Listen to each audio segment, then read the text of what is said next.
करमपुर भरिसां हिकु ॾींहुं पहिरियां हथियारबंदनि हथां अगवा थियल ॿिनि मुगी नौजवाननि जी बाज़ियाबी अमल में न अची सघी।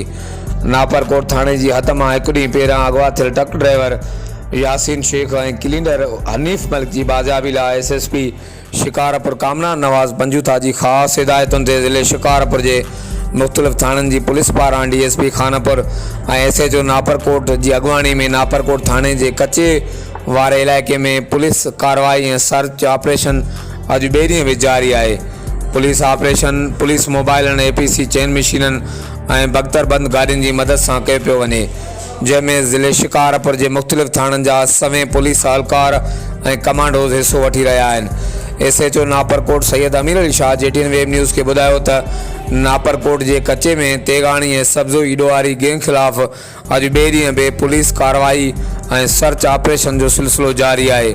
उनजो वधीक चवणो हो त ॾुआरनि जे केतिरनि ई ठिकाणनि खे ड्राए पट करे बाहि ॾेई साड़े छॾियो आहे।